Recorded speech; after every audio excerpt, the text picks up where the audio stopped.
Today's drink is the Hurricane. The Hurricane is a cocktail consisting of rum, lemon juice, and passion fruit syrup. It was popularized in the 1940s at a New Orleans tavern called Mr. O'Brien's Club Tipperary, and the password was Storms Brewing. Pat O'Brien needed to get rid of some rum that local liquor distributors had forced him to buy in order for him to get more popular drinks such as scotch and whiskey. He created a concoction and poured it into a hurricane lamp-shaped glass and gave it away to sailors. It became popular and has been a mainstay in New Orleans French Quarter ever since. Although today, if you see people drinking it on the streets, it's likely that they're drinking out of a plastic disposable cup, not the eponymous hurricane glass. That said, I have had a hurricane. It's been many, many years since I had a hurricane, but my parents were fond of having them when we traveled to Florida, when we did the Disney park tour and such. It's a good drink because it is sweet, and that passion fruit juice gives it quite a shot of sweetness. So it's sweet and it's tropical, and it's got a double load of rum, so it's got quite a kick. You go in the French Quarter and you see a lot of people sucking down hurricanes. It is incredibly popular in that way. As always, if you're of age, and we encourage you to drink responsibly at all times, but if you're of age, and especially if you happen to be in New Orleans in the French Quarter, by all means have a hurricane, or, more than one, as long as you drink responsibly. Thanks.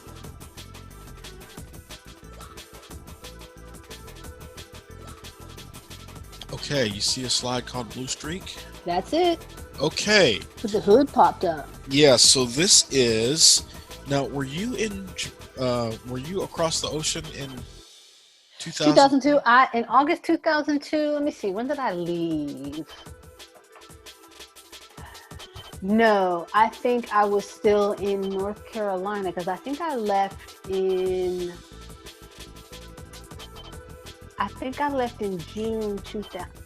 Yeah, that was 2003, 2004. So I think I left in May or June 2003 and came back. Yes, you were still May around. or June. I was still in North Carolina at that time. You were, I think you were at that school. I was in Winston. Yes, you were over at that school in that other city. Yeah. That big medical school. Yeah. So while you were over there at the medical school, remember when I was engaged to that person? Ooh, yes, whose name shall not be mentioned. And then she whose name shall not be mentioned, and I broke up. Uh-huh. And that's what happened. She that shall not be mentioned and I broke up, and I over the car? No. Oh. We broke up, and I immediately went out and bought a car. See, you sound like me when me and dude whose name shall not be mentioned broke up, and he said something about how he hated animals, and I immediately went to the animal shelter and got. So I said that'll keep you out my house. That is not technically what happened. What happened was she that shall not be spoken and I split up, and I was offered the opportunity to buy a car, and since I didn't have a fiance to worry about anymore, and I knew I wasn't going to be moving to that other place where she lived, I went ahead and bought a car since it dropped in my lap. So this was a 1978 Datsun 280Z, fuel injected variant, but it did have a 5-speed transmission. It did not run, and I rescued it from the yard of a gentleman I worked with who was going to put a big, enormous Chevy V8 in it. Oh, why? Because that's what a lot of guys do. They buy, well, now they do it with 240 SXs, honestly, and also BMW 318s. But back then, the big thing was cram a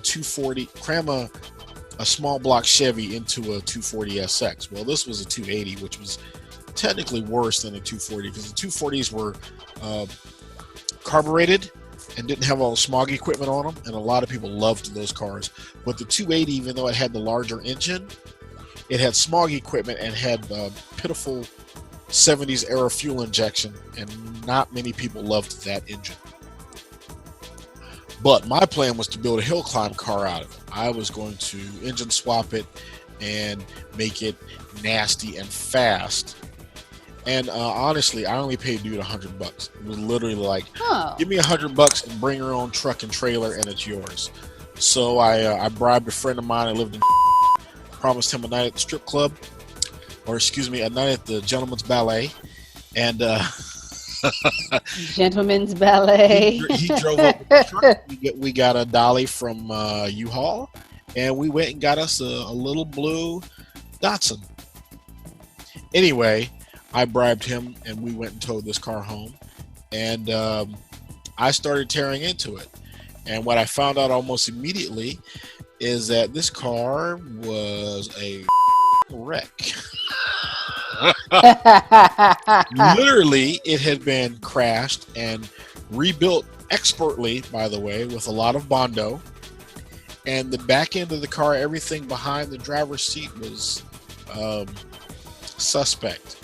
And it being an early 70s Datsun, or a 70s era first generation Z, everything underneath the carpet was suspect due to rust.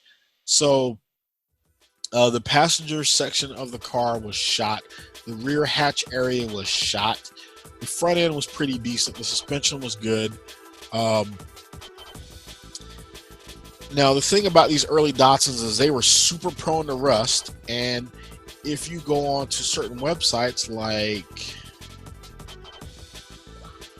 this one, you can buy just about any part you need to rebuild the car, up to and including reproduction sheet metal. So if your car's rusty, you weld steel and it's done. Well, I don't weld, but actually the guy I bought it from is an expert certified welder, top-notch welder. But I decided it was not worth all that. It would be easier to go buy another 240SX, right, rebuild one of those, because I wouldn't have to deal with the rust, because they were properly galvanized and such. Had fuel injection and engines that I could, even though they were electronic and had all the ECUs and stuff, they had engines I knew how to work on. So I decided to part this car out. I joined the local Z Club there in the Triad, and I joined the National Z Club and went on some of their forums and websites, and I started selling parts. I sold the I sold the rear axle and all the suspension with it. I sold the shift knob separate from the transmission. I sold the damn windshield wiper washer bottle. I sold the hood. So at the end of the day, I paid $100 for the car, sold $500 worth of parts on it, and threw the rest away. Literally threw the rest away. Like, cut it up with a Sawzall and put it in my garbage can a little bit at a time each week until it went bye-bye. Because you can do that when you live in a house in a crappy neighborhood with a 6-foot privacy fence behind it, and nobody can see what you're doing. Damn. And my next door neighbor was a mechanic. He had like 3 broken down Chevys behind his house. The guy across the street had a old 60s era Mustang that he was restoring, so nobody was going to say anything to me. They just wanted to know why I was playing with these quote-unquote burners. But here are some images. You can see the kind of look I was going for, that I would have gone for, because I wanted to go do the Beach Mountain Hill climb, which was still a thing at that point in time. I don't know if the Beach Mountain Hill climb is still a thing or not anymore. And even though I have terrible fear of height and I would never want to die by driving off the side of a mountain, the thought of doing a hill climb and driving a car up a mountain really, really fast does indeed still appeal to me. So, but again, it might be fun. I mean, like I've said in the past, I'm a natural chick and I have a limit.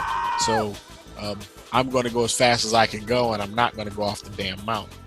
That's just how I'm built, you know.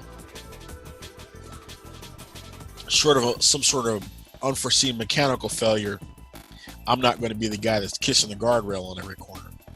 Nah, that's not the look. Right, but I was definitely looking to do the fender flares and the headlight covers and a nice big rear wing and a good front air dam. And I was going to engine swap it. I'm not going to lie, but I was going to swap to another Nissan engine. I was not going to go with no damn Chevy V8. That's not my thing. That was that the car that made me join PayPal? I think that's when I joined PayPal, so that I could get payments, because I wasn't on eBay yet. I didn't join eBay until another couple of years later, but I was on PayPal. So I was able to go into these Z-Car forums and say, I got a car, I'm stripping for parts, tell me what you need, send me the money PayPal, I'll ship you the part. And I sold Wow. I sold the interior door panels. I Oh, lost snap. my ass selling the interior door panels because of the shipping costs, but I did sell them. I shipped those FedEx ground, and boy, that hurt. And ground is the cheapest option. Yes, and since then I've sold and shipped whole engines before. Those were heavy. That's yes, it was 700 pounds, I think. I had to put it on a pallet because it was an engine and a transmission. I had to put it on a pallet, strap it down. Luckily, the truck did come to my house to get it, and I used my engine hoist to lift it. But that was really part of the infamous White Whale project, which we'll get to another time. Right. So yeah, by spring 2003, I was stripping off the last of the parts and selling them, and that was the end of Project Hill Climb, alias Project Blue Streak. But I was man, I broke up with her, and I got that car, and I was like energized. I was like, "Yep, whole new life. No woman, lots of cars." Brand new, getting it. And Blue Streak went away in 2003, and then I got into the Project Rally car, which, again, that's a story for another time. Project Rally car ended up being two 240SXs that I tried to merge into one car. One was a wrecked body with a good engine, and the other one was a good body with no engine or transmission in it. But again, that's a story for another time, so we'll get to that some other time. Yeah. Okay. Thank you for watching Cocktails and Crankshafts. If you enjoy my content, please like, share, and subscribe. Be sure to hit the bell icon, and we'll see you soon with new content.